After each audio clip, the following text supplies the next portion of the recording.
So first-time builds and their challenges are inevitable. Can you help us understand what's important for people to take away from this lesson?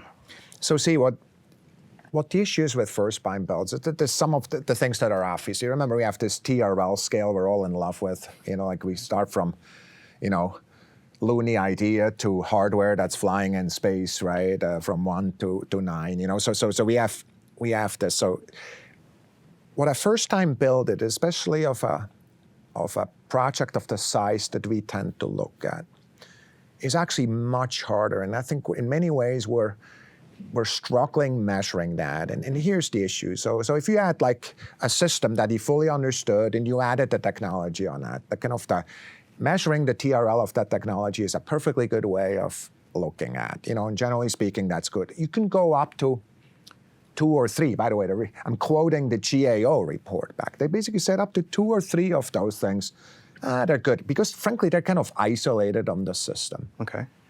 But that's not the case if you go above that. Take any one of the projects we just mentioned earlier, whether it's a landing on Mars, or whether it's Webb, whether it's Gateway, whether it's, whatever the projects are, there's more than n equals 3. So what happens now is that these technologies that you looked at, even if you did the TRL work and all the technology, they start interacting with each other. So what happens is the unknown of this technology starts driving the other technology, and all of a sudden, even though in a box they work just fine, in a system they don't. And so really, when you do a first build, the most important part is to recognize that it's a system. And frankly, I'd like to learn from Bill and others how to do that better. I just really feel that this, so instead of looking at n technologies, it's n squared interfaces. It's many more unknowns. And frankly, we need to retire these risks as a system.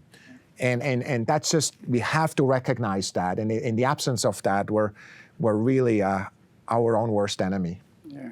I would say also in the first-time build, it's hard because, you write the procedures of the work instructions, and they're unique, right? And they all, you've done your best. You've done computer sims. You've done human interface interactions with the CAD program to see, can you really get access?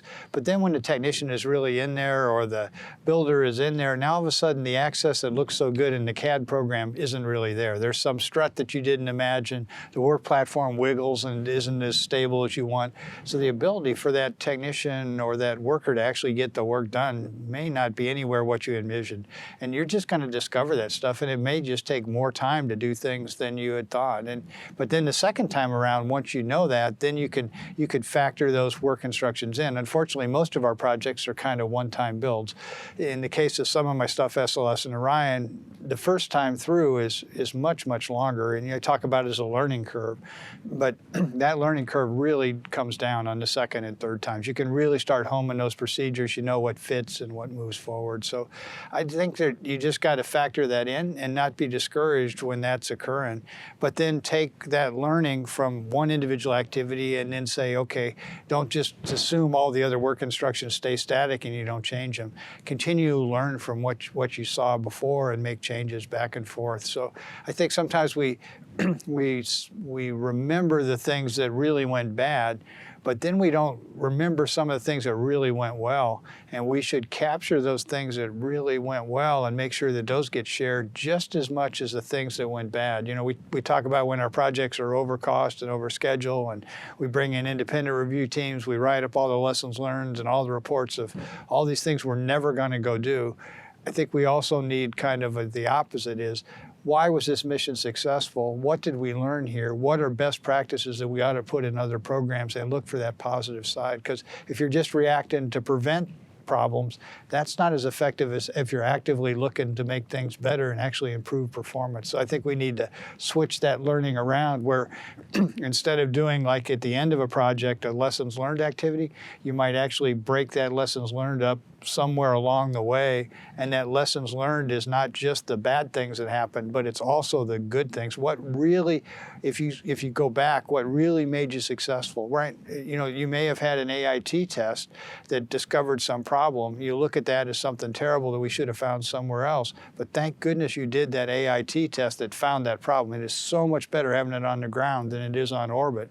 So you got to be careful that then you don't cut out other tests, because then you end up with this stuff on orbit where it really is not good. So you got to balance that learning. So you're not, I call it, it's almost superstitious. If I don't do all these things, right, it'll be successful. I look at it the other way. What things really help make the project successful, and how do we share those just as strongly as we do the negative things that happen? Yeah, I just want to. I mean, I agree with everything you just said, of course, but the one thing that I think is really important, kind of that in our minds, and I know because we chat about this a lot, is kind of, so even though the process lays out a project in a pretty linear fashion, it's really important to us to actually see iteration as part of that process. And so for me, I'd rather have somebody basically put up the hand and basically say, look, I mean, I know a lot easier way of doing that, a straightforward way, or a way that captures an issue that, frankly, we ignore on the other one. And the inefficiency, so to say, from that kind of iteration by far is made up by efficiency in the back end of the schedule. And so for me, that kind of iteration, especially early on, I think is really important. Like, and the absence of it, we pay for. Yeah, we do that a lot, even in our more standard projects where I'm actually in production and ops. We'll typically have a review every 2 years where we have the engineers that design the procedures actually go on the floor and sit with the technicians that are doing the work. And you find out that the engineer wrote this up to go torque this thing in some way, and the technicians can't even get the wrench in there, so they figured out some way of putting some other tool on top of this other tool to actually get this thing torqued. And it may not matter, but it forces the engineer who's done the design and says how this should be built to actually see how it's actually being built, and it forces that integration back and forth. So we like to think of it as a nice linear serial process. Everything is in place, it's all fine, and it never changes. I think what Thomas is describing is it's a much more dynamic process, and we need to make sure our processes and procedures and ways we look at things are more open to reflect the dynamic environment in which we're really operating in. Yeah, and the expression standard processes, that we often see on documents, you should just know when I see that, I basically think that doesn't matter. Yeah. And the simple reason for that, for the reason you just said, especially if there's many layers involved, right? You have a contractor, and the contractor is a sub who may have another sub. Everybody says, I use my standard processes. You don't, because we're all humans. It's not because somebody is really messing up badly or because there's some important constraints that we couldn't understand. Standard process is not some kind of given thing. In this case, management really means that every once in a while you have to go deep. You actually have to go with that bolt all the way to its destiny from where it's coming. So you actually understand what happened there, because frankly, the absence of that has tremendous consequences.